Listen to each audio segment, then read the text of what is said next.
Hello, everybody, and welcome back to another episode of Joe Knows the 2021 NFL Draft Class. And today we're going to be covering the San Francisco 49ers, baby, a team that I have great appreciation for. Um, I'm a Giants fan myself, and I started following football and the Giants in the early 1980s. And I'll tell you something, the 49ers, what they bring to the NFL, I'm a huge fan of the NFL, and the team I root for, the team that I love is the New York Giants. But I have a great appreciation for all teams. Uh, their own history, their great wins, their horrible losses. Every team, every organization has them. That's what fuels the passion of their fan base. And then we all get together and we all bring our love for our team and our passion for our team and their history, and we bring it together. We make the NFL what it is. And besides the fact that obviously it's a great sport, but we all have our takes in our teams and we all go back and forth. And I'm not a trash talker. I don't care about that stuff, but I do kind of get a kick out of when other people do it. I'll sit and I'll just sit on the other side of the street and I'll observe other people, bickering and arguing. I get a kick out of that stuff sometimes, but me myself, I'm not a trash talking. San Francisco 49ers, your team, my team. In the 1980s, when I was growing up, man, I'll tell you right now, anyone who's a fan of football and especially old school football, um, you could put on pretty much any game between the Giants and the 49ers from throughout the 1980s, and they were great battles. They were great. Off the top of my head, I think there were only two blowout games. I think it was when the Giants beat the 49ers in the 86 playoffs. Jim Burt knocked Montana out early in the game, and then 1993 when the 49ers blew our doors off in a playoff game over in San Francisco. That actually wound up being LT and Phil Simms' last games. LT retired. Phil Simms, he got cut by the Giants. They were moving on to Dave Brown, another quarterback, and he decided to retire. And so, but all the other games throughout the 1980s between those two teams were phenomenal contests, phenomenal games to watch, real physical, close matchups. And I'll tell you something, San Francisco was known for the Joe Montana led offense, along with Jerry Rice, obviously, and Roger Craig and some other really great wide receivers. Roger Craig was a running back, but they had a slew of great wide receivers throughout the 1980s and the 1990s, and that's what they're known for. Let me tell you something: the 49ers defense was no joke. Okay, they didn't have the reputation that the Giants had or the Bears. In that decade, 49ers actually had a pretty fearsome defense. They just didn't get the recognition because the real star players were on the offensive side, but their defense was fierce, led by Ronnie Lott. They backed down to no one, and they were actually a physical team. And I'll tell you, those Giants and 49ers games, man, they were always the game of the week to watch. They were incredible matchups. And usually, not all the time, but usually when those two teams met in the playoffs, whoever won wound up going on to win the Super Bowl.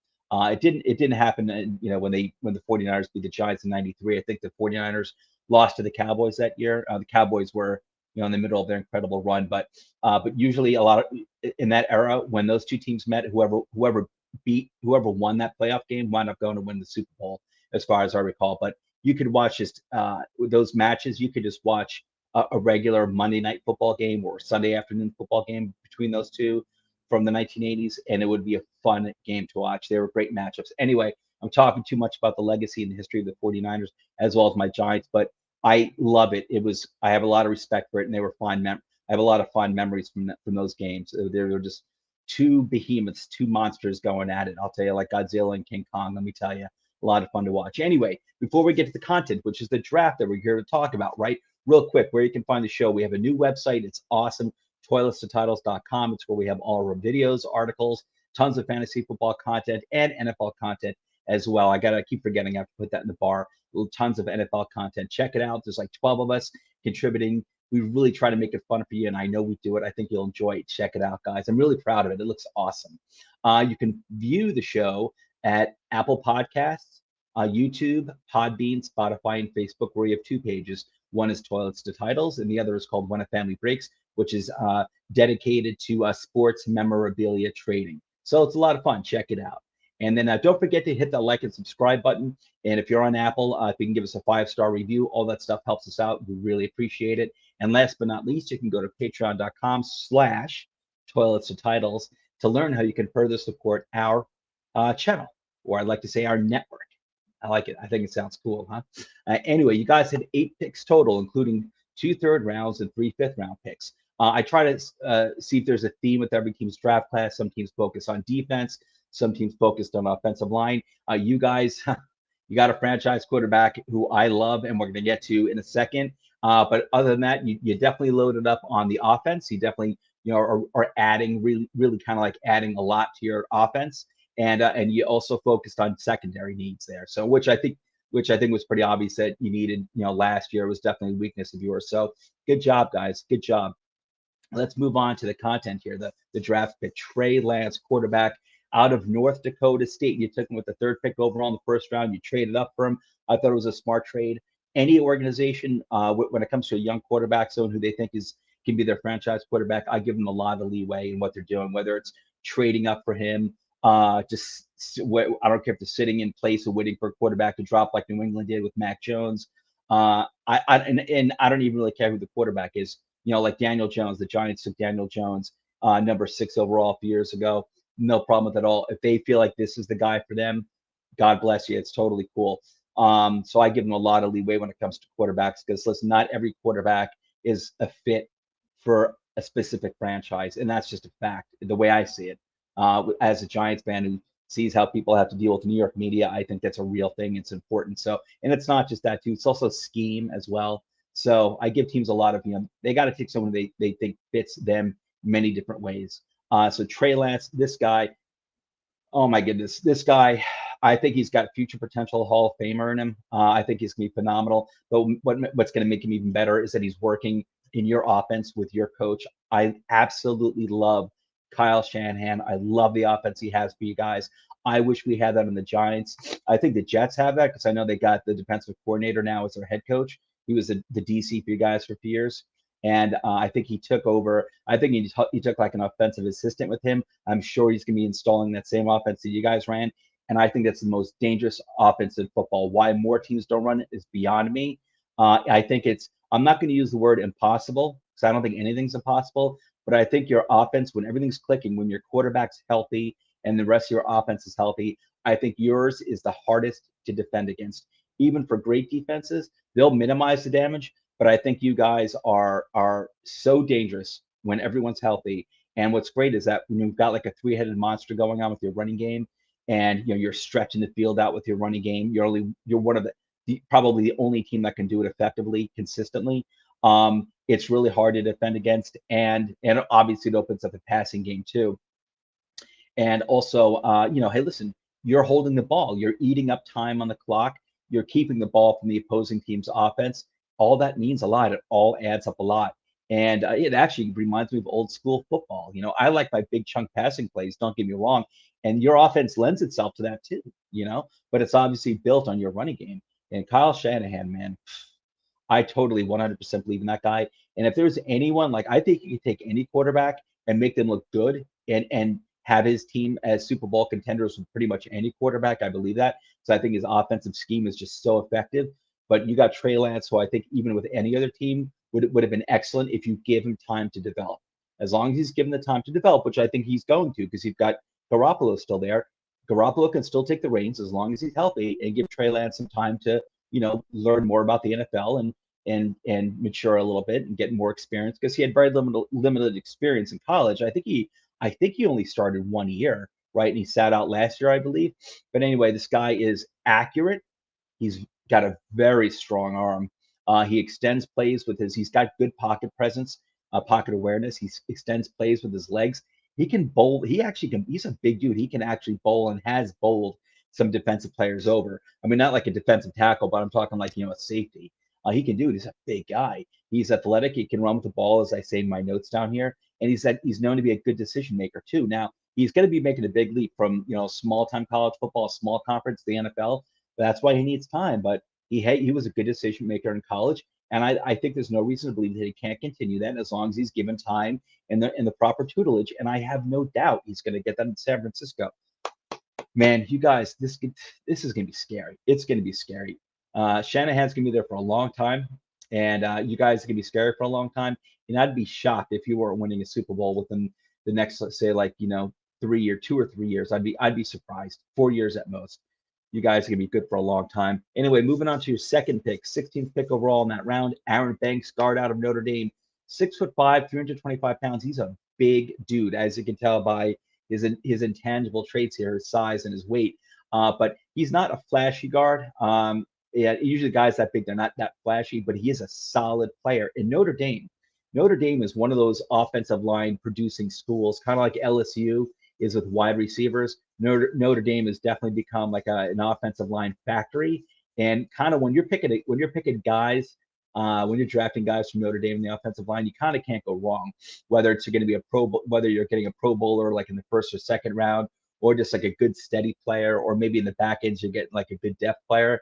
There's always quality coming out of Notre Dame. Aaron Banks, you got him in the second round. I thought this was really good, fair value for him. Again, he's not flashy, he's not excellent at everything, but he's steady at everything, and that's all you need. Not everyone needs to be a rock star at every position.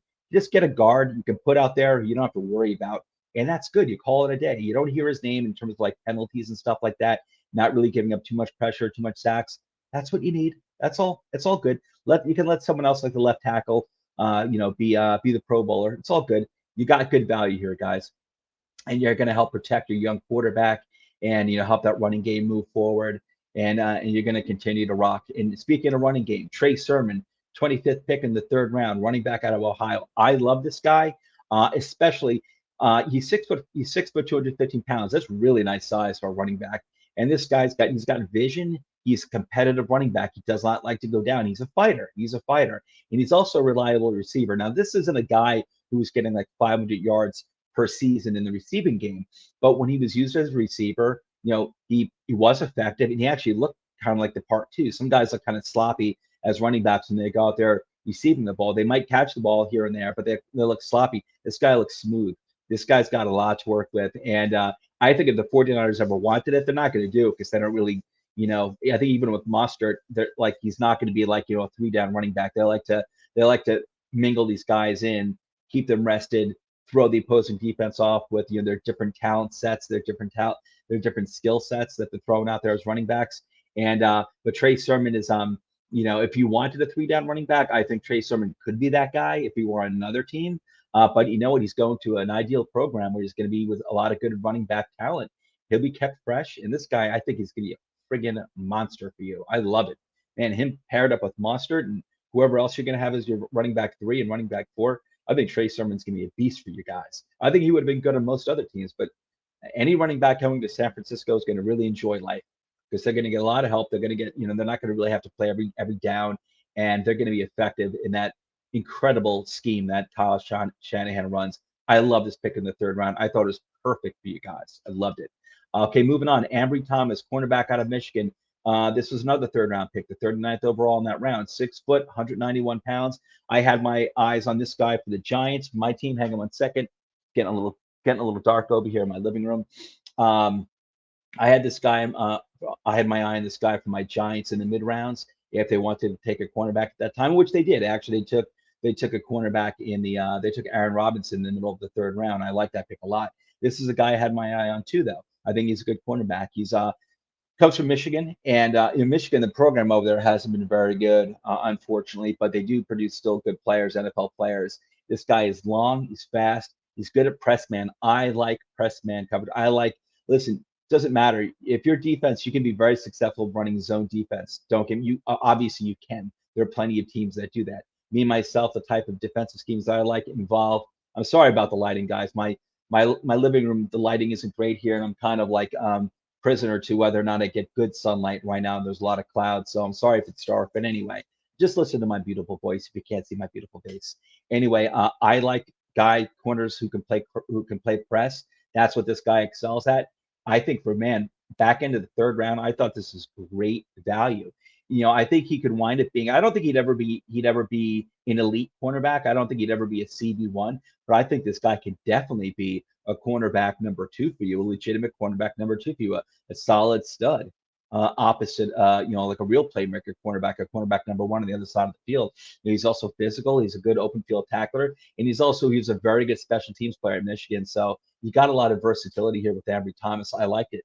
You got a good cornerback and a guy who plays well on special teams. So you're adding, you just added strength to 2 facets of your entire team, man. and it was really good. I like the value a lot there. Okay, moving on to the fifth round pick. I think he had three picks in the fifth round, if I recall correctly. This is the first one. He was the 11th overall in the fifth round. Jalen Moore, guard out of Western Michigan. I'll admit I knew nothing about this guy before I started reviewing your picks. For like 3 or 4 months leading up to the draft, I read up on a boatload of players. I love the NFL draft. I love, reading up on these guys. I do hundreds. I'm not exaggerating, hundreds of draft simulations. For like 3 months leading up to the draft. I'm so into it. And Jalen Moore was not a name I was familiar with, so I had to read up on him. So I go back and I'll check like 3 or 4, sometimes 5 sources just to try to get an overall picture, a flavor for someone before I come here and do this video, especially since I wasn't familiar with him before.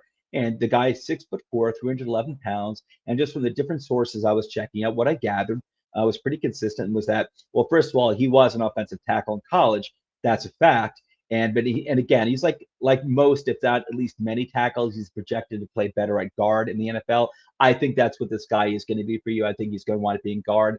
And but he generates push in the run game. And he's actually a pretty decent pass protector. So he's like solid all around. But he's coming from Western Michigan, which is not a big program, and he's got to make that jump to the NFL. But I think he can do it. There's no reason not to believe so. And even if he does, he's a fifth round pick. Listen, if he doesn't want it being a starting guard, that's okay. This guy could want his. I think his ceiling at least is.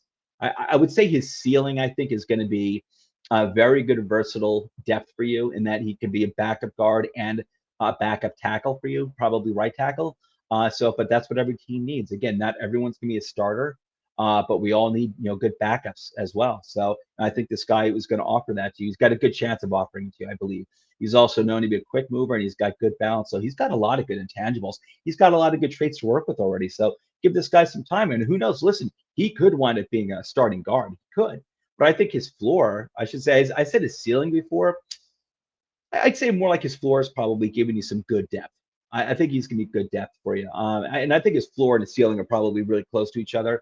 But he could wind up starting. But at worst, I think he's going to give you good depth. So moving on to cornerback out of Oregon. Oh gosh, I forgot to practice pronouncing this name before I came on. Diamoder. It's kind of like Commodore, right? Diamador Lenore. Okay, I know the last name, Lenore. Cornerback out of Oregon. 28th pick overall in the fifth round, 5'10", 199 pounds. A little on the small size in terms of height, but his weight's just fine for a cornerback. This guy is known. He gets his hands on the ball. Now he's not exactly an interception guy, but to be honest, most cornerbacks aren't. Believe it or not, a lot of cornerbacks are converted receivers, and they didn't make it as receivers because they couldn't catch the ball, and they're not really good at catching the ball when they're cornerbacks either. But you know what? You don't need interception. Interceptions are nice and it's ideal, but at least get your hand on the ball, deflect it. That's good too. And he mirrors pretty well, which is good. So he can stick with his. If you got shifty wide receivers you're going against, to say like an OBJ, if you can mirror well, you can stick with these guys who are really shifty. And he's also known to be a willing run defender. So this is a guy. He's not most cornerbacks aren't great run defenders. Some of them are. Like the Giants actually have. My Giants have a few cornerbacks like James Bradbury who are very good against playing the run as cornerbacks. Some are, but a lot of them aren't very successful. But they are willing run defenders, and that's his game. He's not afraid to get his nose dirty. So you like to see that. So I think this guy is going to be one of being some decent cornerback depth for you. And man, this is a passing league, so every team needs cornerbacks and safeties on their defense in depth. Cornerbacks go down just like any other position. Safeties go down, and so you need to load up on the secondary. Not everyone's going to step in and be a CB1 or a CB2, but you need to have guys there who at least when they get enough practice, they get enough experience. Where they will at least limit the damage that they themselves could cause by being that weak link. And I think Lenore can actually wind up being a pretty good pick for you. So he could wind up being a pretty good player, I should say. So I like it. I'll tell you, for the fifth round, I don't think you can do much better than that. I liked him a lot. Really liked it. I think you really made your picks count, guys. I think you really made your picks count, 49er fans, outside of your obvious, franchise quarterback that you just got, Trey Lance. Got to give Trey Lance a little time, but remember, he's young and he's coming from North Dakota State. Give him some time, but that dude's gonna be a terror. He's gonna terrorize the league. Okay, Talanoa Hufanga. I think that's how you pronounce the name. Safety out of USC, 36th pick over a 36th pick in the 5th round. I was not aware of this guy leading up to the draft until Coach Sheps. I think it was Coach Sheps. It was one of my teammates here at told us the titles. I think it was Coach Sheps was talking this guy up a lot. So I started becoming a little familiar with it. This guy is a safety. He's a good run defender. So he's more of like a box safety. He's a good blitzer. So that's good. And he's fairly solid in pass protection. That wasn't his strength, but he wasn't horrible either. I think this guy could wind up being a starting safety for you down the road. I'm not saying this year's rookie year, but maybe next year or the year after that. I think this guy's got the potential to be a starting safety. And I think Coach Sheps is right. I like what I read up on this guy. I haven't seen any footage on him. I didn't check him out on YouTube or anything, but I just from the like 3 or 4 or 5 sources that I checked out on this guy, I like what I read, and I think this guy's got the potential to be a starting safety for you down the road. And hey, if not at worst, maybe he'll be at least a really good box safety. And you need that too. Even if someone's like a 3-down safety, you at least need guys who can come in and play the run, from the safety position, and he can also, blitz too. So he adds, a different dimension to the defense. So that's good. That's good. I like the value in the 6th round. Damn, that's good value, guys. And then your last pick, Elijah Mitchell. Oh, I misspelled it. Oh my gosh. Oh, this is horrible of me. Hang on one second. The funny thing about this guy is that I kept referring to Elijah Moore on the Jets, the wide receiver, really good out of Ole Miss. I kept referring to him as Elijah Mitchell, and now we actually finally get to the real Elijah Mitchell, and he's actually someone I like a lot. But here we were, and I actually had his name misspelled. Sorry, I've been rushing a lot. Elijah Mitchell, running back out of the University of Louisiana at Lafayette, 10th overall pick in the 6th round, 5'10", 201 pounds. This guy never should have fell to the 6th round, in my opinion. To be honest, like the vast majority of mock drafts that I saw did have this guy falling to the 6th round. So I'm sure I'm wrong. But when I'm going up against the accumulated conventional wisdom, but I like this guy a lot. I think he was actually worthy of back into the 4th round. I do. I think this guy's good. He's got speed, and more speed. I like him a lot. He also has good instincts, burst. I love that. I love good instincts in any NFL player, but a running back too. Like you've got to be able to feel like when how a play is developing as you're running. Say like parallel to the sideline, and when those gaps are about to open up. Both in the front level and the second level. And he's got that. I like this guy a lot. I think he's got so much more value than just being a 6th round pick. He can take the ball to the house in any play. If you don't get this guy down early, let me tell you something. He's got the speed to really take it to the house on any play. Now, I'm not saying he was a 6th round pick for a reason. He's coming from a small program. As a matter of fact, his last head coach was fired, I think, after this year, and he's actually on the Giants he's on the Giants coaching staff now too. I forgot his name. Was that Salas? Maybe. Giants just brought on a whole slew of new college coaches as assistant coaches this year, and it's like Joe Judge's thing, and I like it. I like getting the younger coaches there from college. I like it. And anyway, actually, University of Louisiana Lafayette's been producing some really good running backs over the past few years, and I think Elijah Mitchell is just the latest one. And you guys added 2 running backs in your class here, and you need it in your offense. The style of offense that Kyle Shanahan runs it. I think you just recharged this running game with this class that you had here with Trey Sermon and Elijah Mitchell. I thought it was phenomenal. I thought you added great talent here to your running back stable that you guys need to run your specific type of offense.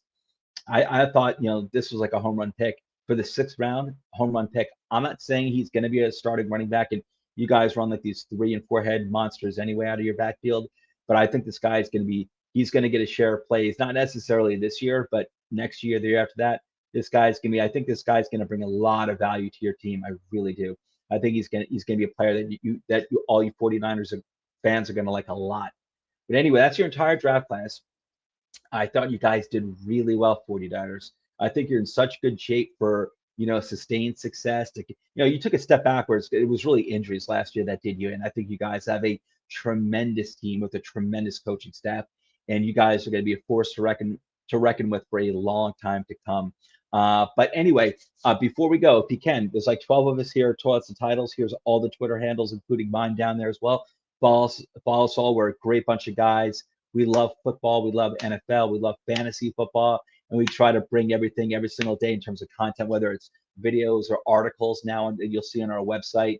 We're all over Twitter. We're always, tweeting out stuff. And I think we really make it fun for you, the viewers and subscribers and the NFL and fantasy fans. I really do. And anyway, follow all. They're a great bunch of guys. And again, just a friendly reminder, don't forget to hit that like button, subscribe, hit that bell, and give us that 5-star Apple review. It always helps us out a lot. Anyway, everyone, it's been real. I had a great time covering the 49ers. I have so much respect for your organization, your fan base. I really do. You have such a cool history, man. I love Joe Montana and Bill Walsh in that era. Man, that was great. But I really respect your team. I love your color. I love your colors.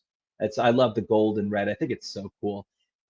Anyway, I go on a lot about the 49ers, but I really respect them a lot. Anyway, love from a Giants fan. Guys, peace. Have a great day. I'll catch you with another video very soon. Love you all. Take